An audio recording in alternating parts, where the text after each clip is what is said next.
Hello students, आज हम class 12 का एक नया चैप्टर स्टार्ट करने जा रहे हैं। चैप्टर का नाम है इलेक्ट्रोकेमिस्ट्री। ठीक है, तो सबसे पहले हमें ये जानना है कि इलेक्ट्रोकेमिस्ट्री क्या है। जो हमारा एक डेफिनेशन रहता है जिसको हम याद रखते हैं वो तो हम बाद में आएंगे। पहले हम इन जनरल ये समझने की कोशिश करेंगे कि हमारे डे टू डे लाइफ में इलेक्ट्रोकेमिस्ट्री कहाँ पे है। ठीक है, सोचो कहाँ पे है। हम जो इलेक्ट्रिसिटी यूज कर रहे हैं घर पे, लाइट, फैन, जो भी इंस्ट्रूमेंट्स यूज कर रहे हैं, ठीक है, और हमारे जो सॉकेट्स है उसमें, उस सब में इलेक्ट्रिक करंट है। ठीक है, और रहा हमारा कार का बैटरी है, उसमें इलेक्ट्रोकेमिस्ट्री है। जो हम टीवी देखते हैं, रिमोट से टीवी का जो चैनल चेंज करते हैं या वॉल्यूम इंक्रीज डिक्रीज करते हैं, उसमें इलेक्ट्रोकेमिस्ट्री है। नॉर्मली जब बहुत जोर से बारिश होता है तो बिजली कड़कती है, उसमें इलेक्ट्रोकेमिस्ट्री है। तो हमारे सराउंडिंग में, हमारे डे टू डे लाइफ में बहुत सारी चीजें हैं जिसमें इलेक्ट्रोकेमिस्ट्री का एप्लीकेशन है। ओके, तो नेक्स्ट चीज है हमारा कि इलेक्ट्रोकेमिस्ट्री क्या होता है। Electrochemistry is the branch of chemistry. पता है केमिस्ट्री का भी ब्रांच है which deals with the conversion of chemical energy to electrical energy and conversion of electrical energy to chemical energy। ठीक है, यहाँ पे लिख लेते हैं it is the branch of chemistry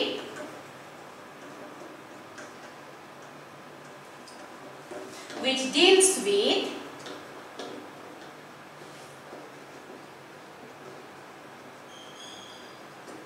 the conversion of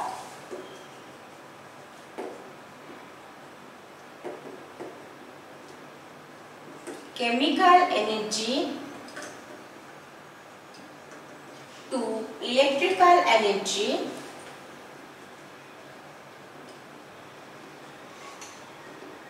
and electrical energy and the conversion of electrical energy to chemical energy। ठीक है, ये तो हो गया हमारा रटा डेफिनेशन कि जो हमारा केमिकल एनर्जी है उसे हमें इलेक्ट्रिकल एनर्जी में कन्वर्ट करना रहता है, और जो इलेक्ट्रिकल एनर्जी है उसे हमें केमिकल एनर्जी में कन्वर्ट करना रहता है। ठीक है, तो लेकिन अगर हम समझने की कोशिश करेंगे कि केमिकल एनर्जी इलेक्ट्रिकल एनर्जी में कैसे कन्वर्ट होता है। देखो, जो केमिकल एनर्जी है वो कहाँ से आता है।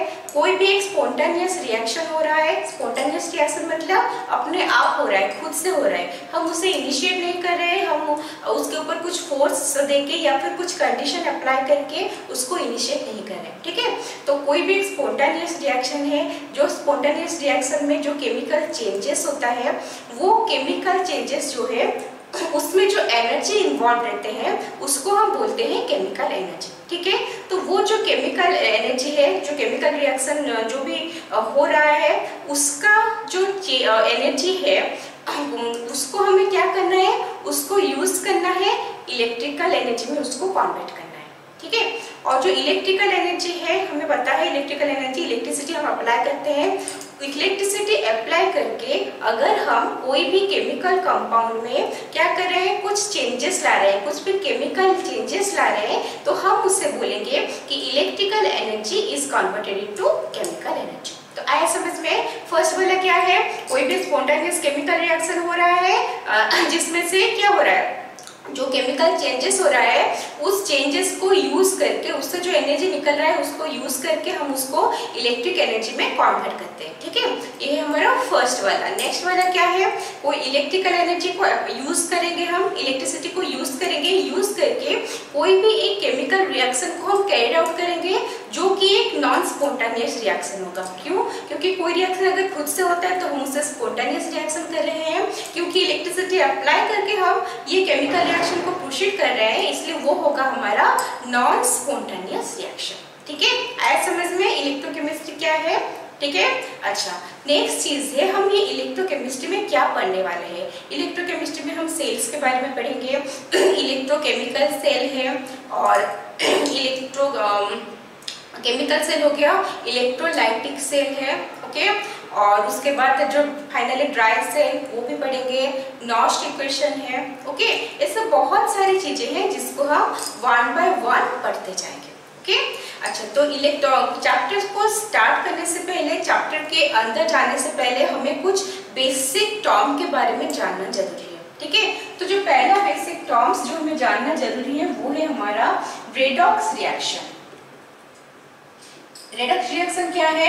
रेडॉक्स रिएक्शन को हम 11th में पढ़े हुए हैं, ठीक है। रेडॉक्स रिएक्शन क्या है? दो पार्ट है जो ऐड होकर रेडॉक्स बना है। क्या बना है? ये एक है रेड से रिडक्शन, ऑक्स से ऑक्सीडेशन, ठीक है। तो the chemical reaction in which both oxidation and reduction reaction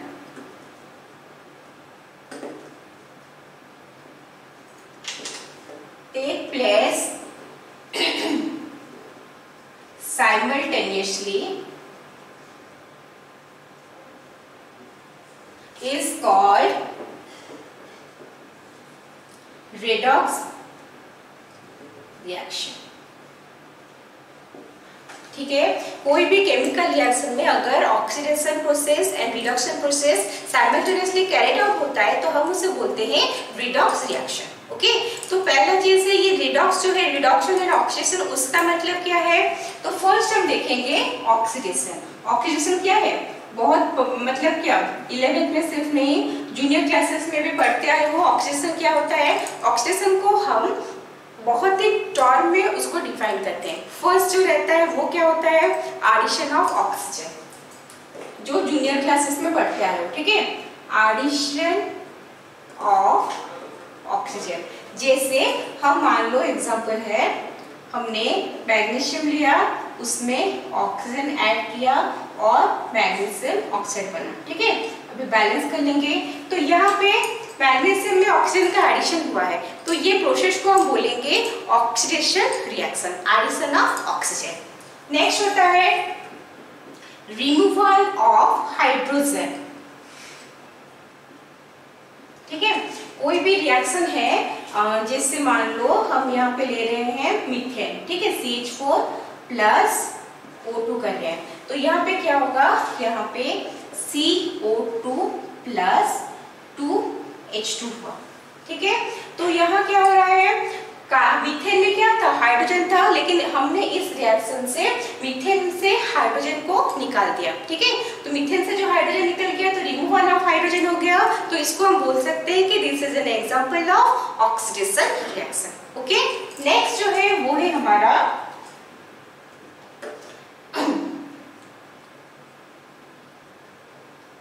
removal of electron, okay.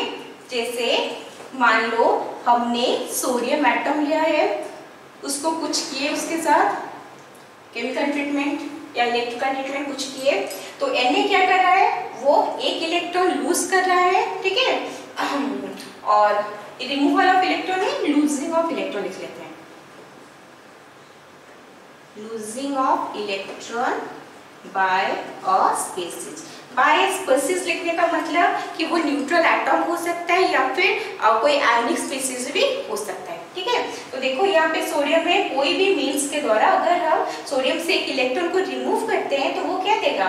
Na gives Na plus electron. तो यहाँ पे इलेक्ट्रॉन को लूज किया, किसने किया? सोडियम ने इलेक्ट्रॉन को लूज किया, तो हम क्या बोलेंगे कि the sodium atom is oxidised, okay. आया समझ में? नेक्स्ट चीज है जो मेन कॉन्सेप्ट है और वो है हमारा increase in oxidation state of a species. कोई भी एक स्पीसीज मतलब एटम हो सकता है या फिर आयन हो सकता है, उसका अगर ऑक्सीडेशन स्टेट या फिर जिसे हम ऑक्सीडेशन नंबर बोलते हैं उसमें हमें इंक्रीमेंट हो रहा है, वो इंक्रीज हो रहा है, तो हम उसको बोलेंगे कि वो ऑक्सीडाइज्ड हो रहा है, ठीक है। देखो और इसी को ही ले लो, Na gives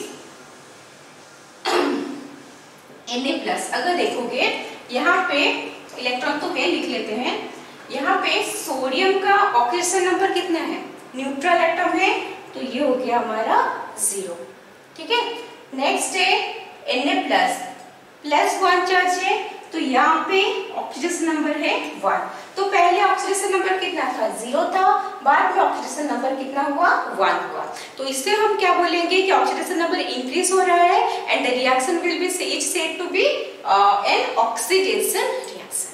ठीक है, और अगर हम यह देखेंगे Na plus half Cl2 gives NaCl, तो अभी के लिए हम Na पार्ट को कंसीडर करेंगे, जो Cl पार्ट है उसको हम इसके नेक्स्ट में जब रिडक्शन पढ़ेंगे वहां पे कंसीडर करेंगे। ठीक है, तो Na में क्या है, सोडियम न्यूट्रल एटम है 0, NaCl में सोडियम का चार्ज क्या है, मतलब सोडियम का जो ये रहता है ऑक्सीजन स्टेट +1 है, तो 0 से +1 हो रहा है, तो इसका मतलब ये इंक्रीज हो रहा है। ठीक है, आया सबको। ऑक्सीडेशन नंबर, ऑक्सीडेशन प्रोसेस किससे कहते हैं, जो फर्स्ट दोनों है ये दोनों को हम अभी कंसीडर नहीं करने वाले हैं, ये है लूजिंग ऑफ इलेक्ट्रॉन और ये ऑक्सीडेशन मानेंगे, और इंक्रीजिंग ऑक्सीजन स्टेट, तो हम ये दोनों को अभी कंसीडर करेंगे। ठीक है, बाकी का जो है वो सब जूनियर क्लासेस का है। ओके, लिख लो इसे, फिर रिडक्शन को पढ़ेंगे। ओके, मिटाते हैं अभी।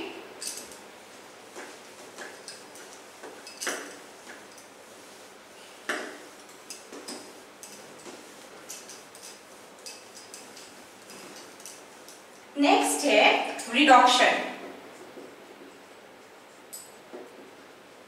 रिडक्शन क्या होता है, रिडक्शन जो है वो ऑक्सीडेशन का अपोजिट होता है, तो वहां पे हमने जो जो भी पॉइंट्स लिखा है यहाँ पे उसका अपोजिट हम पढ़ेंगे। ठीक है, तो वहां पे हमने क्या लिखा था, वहां पे लिखा था एडिशन ऑफ ऑक्सीजन, तो यहाँ पे क्या होगा, रिमूवल ऑफ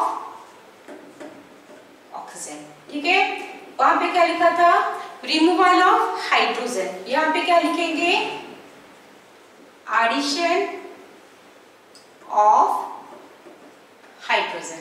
ओके, नेक्स्ट वहां पे इलेक्ट्रॉन क्या हो रहा था, लूजिंग ऑफ इलेक्ट्रॉन, यहाँ पे क्या होगा, gaining of electron bye a species. Okay, और वहां पे क्या हो रहा था, ऑक्सीडेशन स्टेट जो था वो इंक्रीज हो रहा था, यहाँ पे क्या होगा, decrease in oxidation state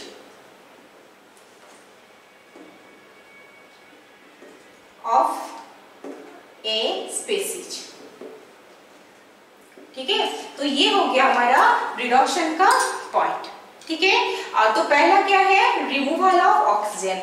suppose यहाँ पे हम ले रहे हैं Al2O3 जो है हमारा एल्यूमिनियम ऑक्साइड। ठीक है, ये एल्यूमिनियम ऑक्साइड का हम रिएक्शन करेंगे सपोज विद कार्बन, तो प्रोडक्ट क्या आएगा, एल्यूमिनियम प्लस कार्बन डाइऑक्साइड। इसको बैलेंस करेंगे तो 2 3 हो गया, कार्बन 3 एल्यूमिनियम 4। ओके, बैलेंस्ड है। यहाँ पे एल्यूमिनियम ऑक्साइड में क्या था, ऑक्सीजन था, अभी जब कार्बन रिएक्शन किया यहाँ पे ऑक्सीजन का रिमूवल हो गया, एल्यूमिनियम ऑक्साइड से ऑक्सीजन का रिमूवल हो गया। ऑक्सीजन का रिमूवल होने से हम उसे क्या बोलेंगे, रिडक्शन रिएक्शन। सो यहाँ पे एल्यूमिनियम का क्या हुआ, एल्यूमिनियम का रिडक्शन हुआ है। ठीक है, नेक्स्ट है हमारा एडिशन ऑफ हाइड्रोजन। सपोज हमने मीथेन लिया है, ओके, तो ये हम बीट 1 का एग्जांपल, ये है बीट 2 का एग्जांपल। अब मीथेन लिया है, उसमें हाइड्रोजन ऐड किए, वो क्या बनेगा, C2H6, इथेन बन गया। ठीक है, तो एडिशन ऑफ हाइड्रोजन, क्योंकि यहाँ एडिशन हुआ है हाइड्रोजन का, तो हम बोल सकते हैं इस प्रोसेस को रिडक्शन प्रोसेस। ओके, नेक्स्ट, अच्छा इसको C2H4 कर लो, C2H6। ठीक है, अभी ठीक हुआ। नेक्स्ट, बीट 3 में क्या है, gaining of electron bye a species. Suppose हमारे पास है Cl, क्लोरीन एटम है, क्लोरीन एटम तो एक सच हमें नहीं मिलता, क्लोरीन क्या होता है, वो हमेशा Cl2 फॉर्म में रहता है। ठीक है, तो हम ऐसे इसको हाफ Cl2 लिख लेते हैं। ठीक है, half Cl2 plus electron gives Cl minus, मतलब क्लोरीन एटम जो है वो इलेक्ट्रॉन गेन कर रहा है, तो क्या बन रहा है, वो Cl माइनस आयन बन रहा है। तो हम क्या बोलेंगे, हम बोलेंगे कि chlorine atom is reduced. Okay, next है decrease in oxidation state of a species. इसके पहले हम ऑक्सीडेशन में जो एग्जांपल लिए थे यहाँ पे वही एग्जांपल लेके उसको समझने की कोशिश करेंगे। देखो Na plus half Cl2 gives NaCl। ठीक है, यहाँ पे क्या हो रहा है, देखो यहाँ पे सोडियम का तो देख लिए थे, क्लोरीन क्या है, अभी मॉलिक्यूलर फॉर्म में है, न्यूट्रल है। ठीक है, तो यहाँ पे अनकॉम्प्लेक्स स्टेट में है तो उसका रहा ऑक्सीडेशन स्टेट 0। नेक्स्ट NaCl में क्लोरीन का क्या रहता है, -1 रहता है। सो 0 था -1 हुआ तो क्या हुआ, ऑक्सीडेशन स्टेट या ऑक्सीडेशन नंबर जो है वो डिक्रीज कर रहा है। तो हम क्या कहेंगे कि क्लोरीन का रिडक्शन हो रहा है। ठीक है, नेक्स्ट अभी रेडॉक्स रिएक्शन देखेंगे। Na plus half Cl2 gives NaCl। Sodium का 0, क्लोरीन का 0, अनकॉम्बाइंड स्टेट में है, ऑक्सीडेशन नंबर 0। यहाँ पे NaCl में सोडियम का ऑक्सीडेशन स्टेट +1, क्लोरीन का -1। तो सोडियम का ऑक्सीडेशन स्टेट इंक्रीज हो रहा है, मतलब क्या हो रहा है, ऑक्सीडेशन हो रहा है, इसको लिखेंगे हम ऑक्सीडेशन हो रहा है। ठीक है, और क्लोरीन का ऑक्सीडेशन स्टेट -1 हो रहा है, डिक्रीज कर रहा है, तो उसको हम क्या बोलेंगे, रिडक्शन बोलेंगे। ये केमिकल रिएक्शन है जिसमें ऑक्सीडेशन और रिडक्शन रिएक्शन साइमल्टेनियसली हो रहा है। So this is an example of redox reaction. ठीक है, ऐसे समझ में क्या क्या हो रहा है। अच्छा, और ऐसे भी अगर हम देखेंगे कोई भी इलेक्ट्रॉन स्पीशीज अगर इलेक्ट्रॉन गेन कर रहा है, वो गेन कैसे करेगा, कहां से इलेक्ट्रॉन आएगा। अगर कोई स्पीशीज इलेक्ट्रॉन लूज करेगा, ठीक है, तो एक स्पीशीज इलेक्ट्रॉन गेन करेगा। Na जब एक इलेक्ट्रॉन लूज करता है Na+ बनता है, Cl वही इलेक्ट्रॉन गेन कर लिया, वो Cl- बन गया, Na+ Cl- ने कंबाइन किया, NaCl बना लिया। ठीक है, तो ऑक्सीडेशन रिएक्शन और रिडक्शन रिएक्शन को साइमल्टेनियसली चलना ही है अगर हम एक कंप्लीट केमिकल रिएक्शन के बारे में बात कर रहे हैं तो। ठीक है, ऐसे इसमें चलो लिख लो। ओके, हमारा जो नेक्स्ट बेसिक टर्म है वो है electrolyte.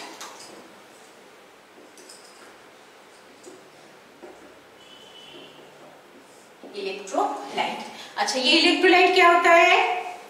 Electrolyte is a substance which either in molten state or in aqueous solution conducts electricity। ठीक है, कोई भी क्या है, हम सब्सटेंस अगर आइदर एक्वस स्टेट में लेंगे या फिर मोल्टेन स्टेट में लेंगे और वो इलेक्ट्रिसिटी कंडक्ट कर रहा है तो हम उसको बोलेंगे electrolyte. For example sodium chloride, अगर हम सोडियम क्लोराइड को मोल्टेन स्टेट में लेंगे तो वहां पे आयंस क्या होगा, फ्री होगा, तो वो इलेक्ट्रिसिटी कंडक्ट करता है। ठीक है, और अगर हम सोडियम क्लोराइड को लेके वाटर में डिसॉल्व कर लेंगे तभी भी वो जो आयन है वो फ्री हो जाएगा। ठीक है, अगर आयन फ्री हुआ that means it will conduct electricity.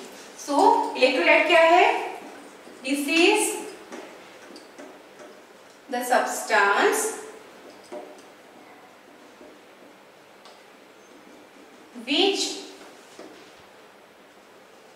either in aqueous state or in molten state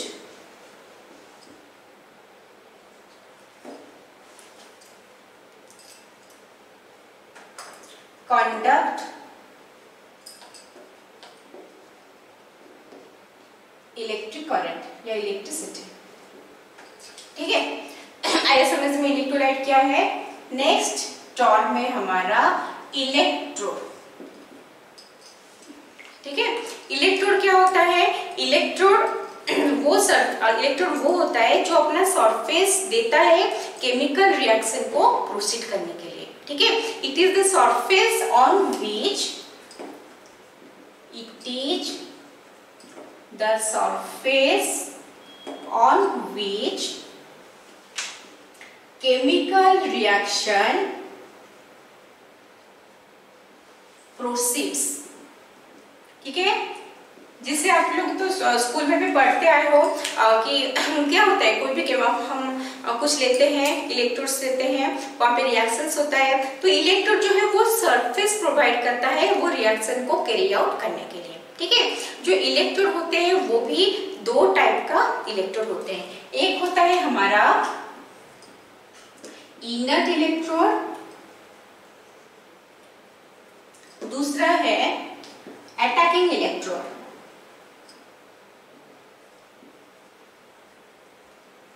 ठीक है। इनर्ट इलेक्ट्रोड क्या है, नाम से पता चल रहा है, इनर्ट मतलब वो केमिकल रिएक्शन में पार्टिसिपेट नहीं करता, ठीक है, does not participate in chemical reaction, वो केमिकल रिएक्शन में पार्टिसिपेट नहीं करता, लेकिन केमिकल रिएक्शन को कैरिड आउट करने के लिए अपना सरफेस जो है वो प्रोवाइड करता है, ठीक है। जैसे हमारा एग्जांपल हो गया प्लैटिनम, वो केमिकल रिएक्शन में पार्टिसिपेट नहीं करता है, इनर्ट रहता है। ग्राफाइट, वो भी केमिकल रिएक्शन में पार्टिसिपेट नहीं करता, ठीक है। नेक्स्ट है attacking electrode, attacking electrode as the name suggest वो क्या कर रहा होगा, केमिकल रिएक्शन में पार्टिसिपेट कर रहा है, उसका एक्टिव इन्वॉल्वमेंट रहता है, ठीक है। पार्टिसिपेट इन केमिकल रिएक्शन, ठीक है। एग्जाम्पल क्या है, कॉपर इलेक्ट्रोड, जिंक इलेक्ट्रोड, ये सारे इलेक्ट्रोड जैसे सिल्वर हो गया और भी आगे हम पढ़ेंगे, ठीक है। वो सारे इलेक्ट्रोड्स को हम अपने उसके सॉल्यूशन के साथ लेते हैं और वो केमिकल रिएक्शन में डायरेक्टली पार्टिसिपेट करते हैं, ठीक है। आया समझ में क्या है इलेक्ट्रोड, चलो इसको लिख लो।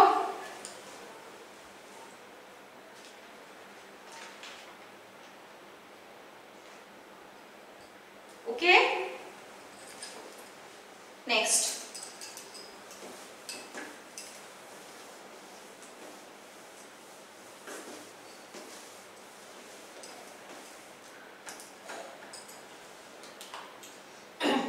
तो ये हो गया बेसिक टर्म्स जिसको हमें जानना था बिफोर स्टार्टिंग दिस चैप्टर, ठीक है। अभी हम क्या करेंगे, अभी हम एक छोटा सा एक्सपेरिमेंट करेंगे।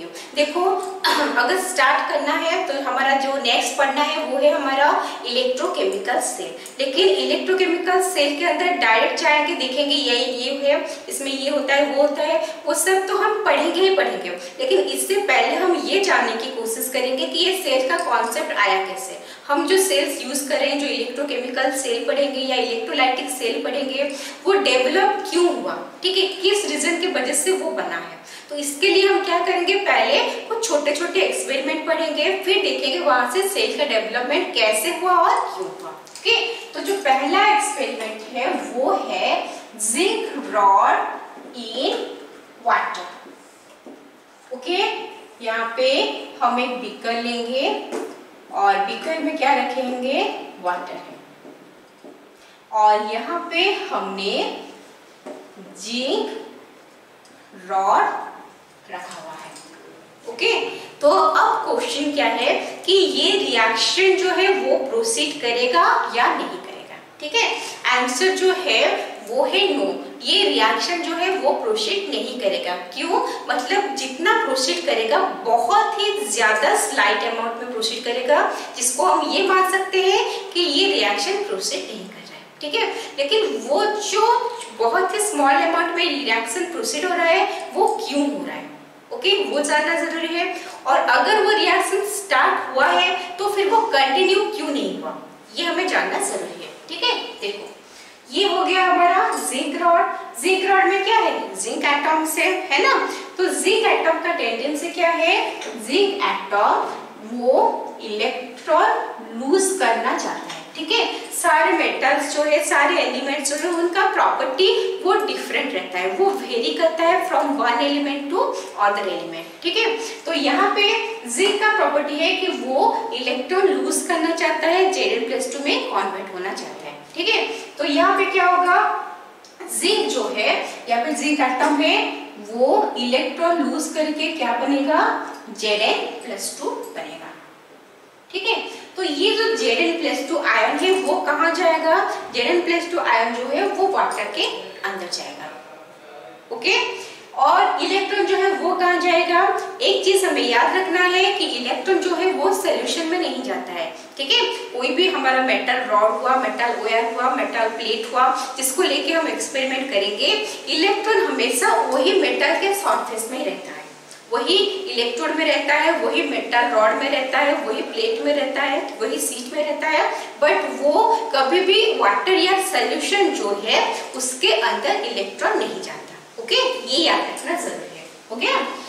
तो ये हो गया Zn+2 इलेक्ट्रॉन। वो एक एटम था, वो चला गया, Zn+2 दे दिया, फिर और एक एटम आएगा, वो भी Zn+2 देगा। अब क्या होगा? अब यहाँ पे इलेक्ट्रॉन्स है ना, मतलब क्यों? इलेक्ट्रॉन था नहीं, लेकिन जब ये Zn+2 बनाना स्टार्ट करेगा तो इलेक्ट्रॉन जो है वो तो जिंक रॉड के सरफेस में रह जाएगा, ठीक है। तो यहाँ पे जिंक रॉड में क्या हो गया? नेगेटिव चार्ज का डेवलपमेंट हो गया। ओके, वाटर कहाँ पे है? बीकर में है, जो न्यूट्रल इन नेचर है। तो जब Zn+2 आयन वाटर के अंदर आ रहा है तो अभी वाटर जो है वो क्या होगा? वो पॉजिटिवली चार्ज बन जाएगा। Zn+2 आने से पहले न्यूट्रल था, पॉजिटिव चार्ज है तो वो क्या बनेगा? पॉजिटिव ही चार्ज से बन जाएगा। तो अभी रॉड में है नेगेटिव चार्ज, यहाँ पे है पॉजिटिव चार्ज। तो ये जो रिएक्शन है दैट इज अगेंस्ट इलेक्ट्रोन्यूट्रलिटी प्रिंसिपल, ठीक है। इलेक्ट्रोन्यूट्रलिटी प्रिंसिपल। कोई भी रिएक्शन प्रोसीड करने के लिए वो जो हमारा चीज है, हमारा सराउंडिंग जो है वो न्यूट्रल होना चाहिए, ठीक है। सरफेस हो, सोल्यूशन हो, जो हो उसमें न्यूट्रलिटी रहना चाहिए। अगर चार्ज डेवलपमेंट हो गया तो रिएक्शन बंद हो जाएगा, ठीक है। क्यों बंद हो जाएगा? देखो यहाँ पे इलेक्ट्रॉन्स है, तो जिंक जब इलेक्ट्रॉन छोड़ेगा, वो इलेक्ट्रॉन पहले से इलेक्ट्रॉन है और इलेक्ट्रॉन कहाँ आएगा? ठीक है, वो नहीं रह पाएगा, इलेक्ट्रॉन तो सेम है, रिपेल करेगा। Zn+2 वो कहाँ जाएगा? सोल्यूशन के अंदर जाएगा। सोल्यूशन तो ऑलरेडी पॉजिटिवली चार्ज है, तो वो पॉजिटिव चार्ज को और अंदर क्यों लाने देगा? सोल्यूशन जो है वो Zn+2 को और अंदर आने नहीं देगा। तो इसलिए रिएक्शन जो है जो स्टार्ट होते होते बंद हो जाता है। क्यों? क्योंकि यहाँ पे चार्ज का डेवलपमेंट हो जाता है, ठीक है। पॉजिटिव चार्ज अलग रह जाता है हमारा क्या? सोल्यूशन वाटर के अंदर जो भी Zn+2 जाने से सोल्यूशन बन गया, ठीक है। सोल्यूशन के अंदर और जो मेटल रॉड है वहाँ पे इलेक्ट्रॉन का रह गया है, तो वहाँ पे नेगेटिव चार्ज का डेवलपमेंट हो गया। तो हम जो भी एक्सपेरिमेंट करेंगे वहाँ पे चार्ज का डेवलपमेंट नहीं होना चाहिए, ठीक है। वो जो है वो न्यूट्रलिटी मेंटेन करके रहना चाहिए, इलेक्ट्रोन्यूट्रलिटी को मेंटेन करके रखना चाहिए, तभी हमारा वो रिएक्शन प्रोसीड होगा, अदरवाइज प्रोसीड नहीं होगा। ओके, ऐसा समझिए। तो ये रिएक्शन जो है इसीलिए ये रिएक्शन प्रोसीड नहीं कर रहा है, ठीक है। इसको लिख लो, फिर नेक्स्ट वाला पढ़ेंगे।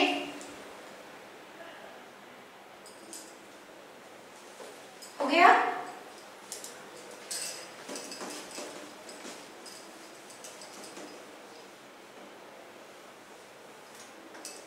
अभी हम और एक एक्सपेरिमेंट करेंगे।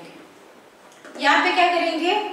Zinc rod in copper sulphate solution, ठीक है।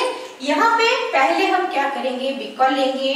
बीकर में क्या लेंगे पता चल रहा है हेडिंग से? क्या लेंगे बीकर में? कॉपर सल्फेट सॉल्यूशन, ठीक है। उसमें क्या करना है? उसमें जिंक रॉड को डीप करना है, ठीक है। अच्छा, तो यहाँ पे क्या करेंगे? मतलब क्या होगा? यहाँ पे जिंक रॉड डीप हुआ है तो जिंक का प्रॉपर्टी है कि वो इलेक्ट्रॉन लूज करेगा। सो Zn gives Zn+2 plus 2 electron. Zinc क्या करेगा?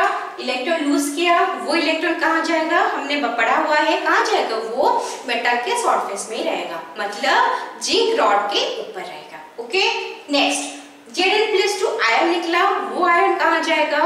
वो आयन जो है वो हमारा सोल्यूशन के अंदर जाएगा, ठीक है। तो वो Zn जो है वो Zn+2 यहाँ आ गया। नेक्स्ट क्या होगा? नेक्स्ट में यहाँ पे कॉपर सल्फेट जो है उसमें क्या है? कॉपर सल्फेट में Cu+2 है। वो Cu+2 जो है वो जो इलेक्ट्रॉन जिंक ने लूज किया है वो इलेक्ट्रॉन को गेन करता है और Cu में कन्वर्ट होता है। ये है दो केमिकल रिएक्शन जो इस एक्सपेरिमेंट से हमें पता चलता है कि ये केमिकल रिएक्शन हुआ है। ठीक है, अच्छा, तो ये तो एक्सपेरिमेंट है, केमिकल रिएक्शन है, लेकिन ये जो केमिकल रिएक्शन हुआ इससे हमें ये हमें पता कैसे चला? ये पता ऐसे चला कि यहाँ पे कुछ फिजिकल चेंजेस हुए। क्या फिजिकल चेंजेस हुए? फर्स्ट है, हमने जो जिंक रॉड लिया था उसका वेट डिक्रीज कर रहा है। ठीक है, decrease in weight of zinc rod, zinc rod decrease कर रहा है। Next, blue colour of the solution started discharging. Okay, blue colour of the solution started discharging, discharge होना स्टार्ट हो गया blue colour of the solution. Blue colour जो solution का था वो किसके वजह से था? आपको पता होगा कॉपर सल्फेट सॉल्यूशन जो है वो ब्लू कलर का होता है। दैट मतलब क्यों होता है? This is due to the presence of Cu+2 ion. जो Cu+2 आयन होता है that is blue in colour due to its presence. जो हमारा कॉपर सल्फेट सॉल्यूशन है वो भी ब्लू कलर का होता है। ओके, और यहाँ पे क्या हो रहा है? वही ब्लू कलर जो सॉल्यूशन का था वो धीरे धीरे डिस्चार्ज हो रहा है। ओके, नेक्स्ट क्या होगा? नेक्स्ट है a small amount of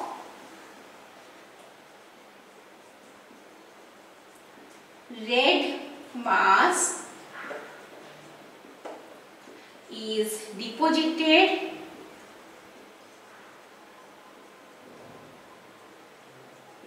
in the beaker।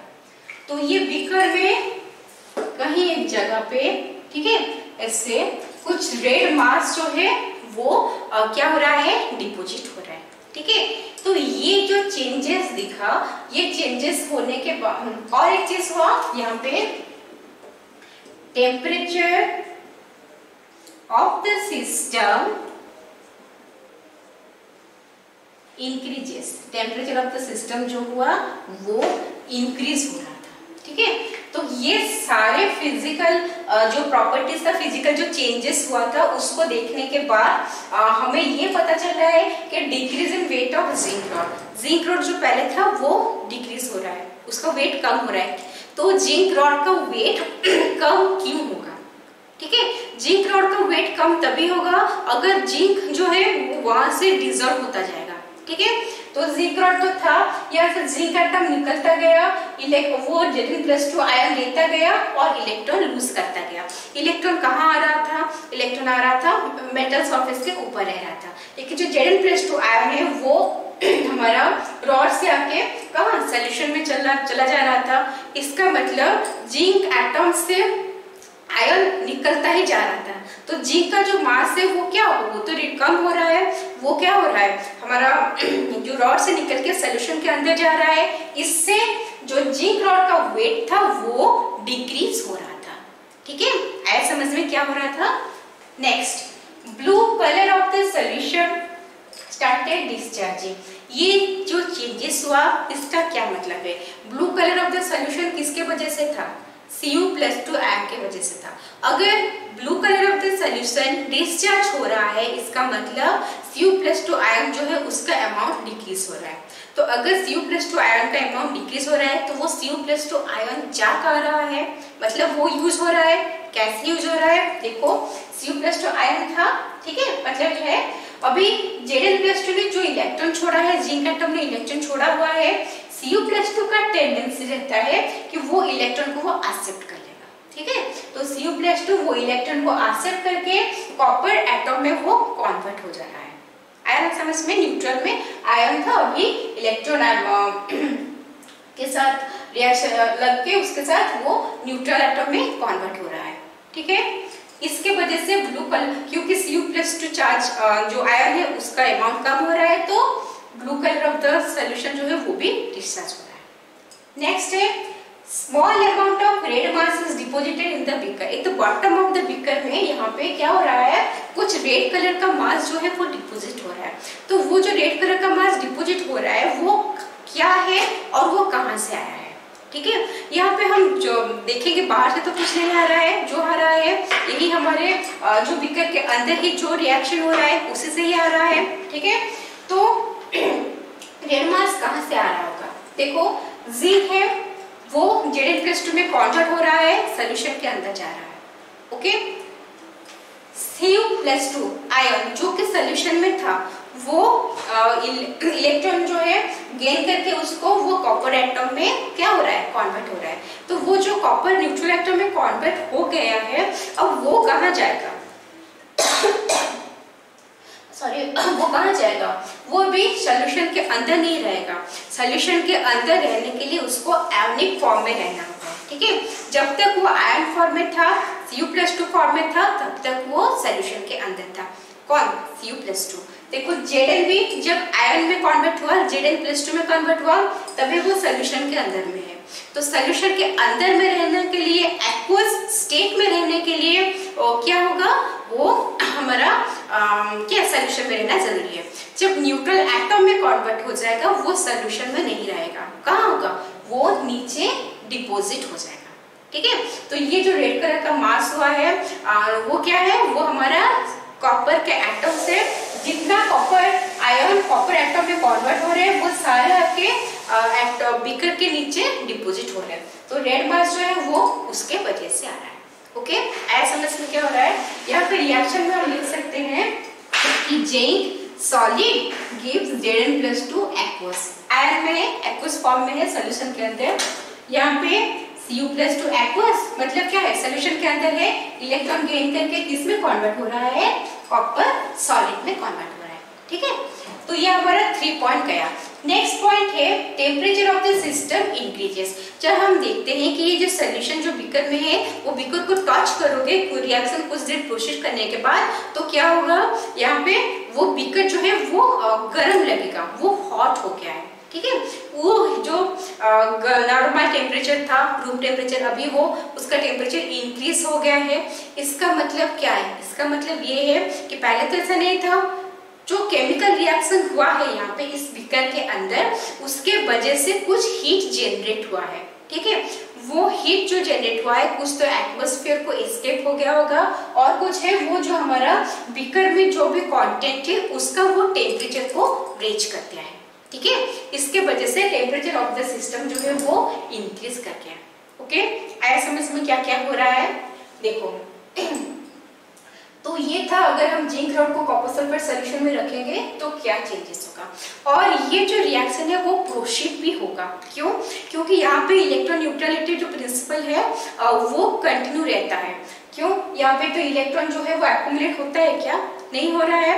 वो इलेक्ट्रॉन को कौन यूज कर रहा है, copper sulphate Cu+2 ion use कर रहा है, तो जिंक रॉड पे इलेक्ट्रॉन नहीं रह रहा है, ठीक है।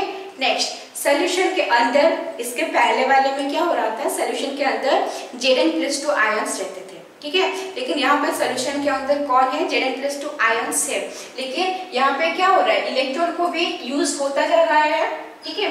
तो कुछ प्रॉब्लम नहीं हो रहा है, क्योंकि जितना Zn+2 आयन है, आयन बढ़ रहा है, उतना ही Cu+2 आयन जो है वो न्यूट्रल हो रहा है।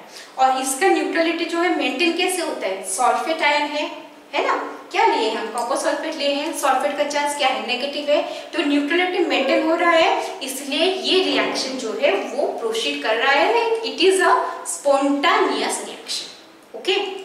नेक्स्ट चीज, ये तो देख लिया हम यहाँ पे क्या क्या हो रहा है। नेक्स्ट चीज है, यहाँ से ये करने का मतलब क्या रहा, यहाँ पे क्या हो रहा है, temperature of the system increase कर रहा है, मतलब हीट जनरेट हो रहा है। तो जो हीट जनरेट हो रहा है वो हीट जो है हम उसको यूज कर पा रहे हैं क्या, नहीं कर पा रहे हैं, कुछ रिलीज हो जा रहा होगा, ठीक है, एटमॉस्फेयर को, और कुछ है जो सोल्यूशन का टेम्परेचर इंक्रीज कर रहा है। तो अगर रिलीज हो रहा है एटमॉस्फेयर को, उसको हम यूज नहीं कर सकते, और temperature of the system beaker के अंदर जो सोल्यूशन है अगर वो इंक्रीज हो रहा है तो उससे हमें कुछ मतलब नहीं है। हम सोल्यूशन का जो सोल्यूशन है, जो सिस्टम है, उसका टेम्परेचर इंक्रीज करके हमको करना क्या है, कुछ नहीं करना। तो ये जो हीट है वो क्या हो रहा है, वो वेस्ट हो रहा है, तो हमें क्या करना है, हमें उसी हीट को यूज करना है। यहाँ पे जो केमिकल चेंजेस है, वहाँ पे जो एनर्जी निकल रहा है, जो केमिकल एनर्जी है, जो कि अभी हीट एनर्जी में कन्वर्ट होके मतलब क्या वेस्ट जा रहा है, हमें उसी को यूज करना है। ठीक है, उसी को हम यूज करेंगे और उसको हम इलेक्ट्रिकल एनर्जी में कन्वर्ट करेंगे। किसको? ये जो केमिकल चेंजेस हो रहा है, स्पॉन्टेनियस रिएक्शन है, इससे जो एनर्जी निकल रहा है उसको हम इलेक्ट्रिकल एनर्जी में कन्वर्ट करेंगे। कन्वर्ट करने के लिए क्या करेंगे? कन्वर्ट करने के लिए हम यहाँ से जो यहाँ पे और दो अलग अलग बीकर ले लेंगे और वहाँ पे हमारा आउटर मतलब दोनों से लेके उसको हम कनेक्ट कर देंगे। अगर कनेक्ट कर देंगे तो उसके बीच ऐसा कुछ रखेंगे कि जो केमिकल एनर्जी है वो जब वायर में जा मतलब वहां से जब वायर में जाएगा इलेक्ट्रॉन, उसको हम इलेक्ट्रिकल एनर्जी में कन्वर्ट कर सकेंगे। ठीक है, तो यही कॉन्सेप्ट है हमारा इलेक्ट्रोकेमिकल सेल का, कि केमिकल एनर्जी को हम इलेक्ट्रिकल एनर्जी में कन्वर्ट करेंगे। तो इसको हम कैसे कन्वर्ट करेंगे हम नेक्स्ट पढ़ने वाले हैं, पहले इसको लिख लो।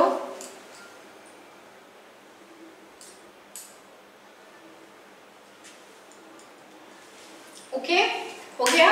तो ये था हमारा एक नॉर्मल एक्सपेरिमेंट जिससे हम इलेक्ट्रोकेमिस्ट्री के कॉन्सेप्ट को समझने की कोशिश की। ठीक है, तो आज का क्लास खत्म करते हैं। नेक्स्ट क्लास में इस रिएक्शन को बेस्ड करके हम क्या करेंगे ना, इलेक्ट्रोकेमिकल सेल का डेवलपमेंट करेंगे। ठीक है, और देखेंगे उसमें क्या क्या चीज है, क्या क्या रिएक्शन हो रहा है, क्या क्या प्रोसेसेस वहां पे हो रहे हैं। ठीक है, वो सारा चीज हम पढ़ेंगे नेक्स्ट क्लास। ओके, तो टिल देन माइंडफुली पढ़ाई करते रहो।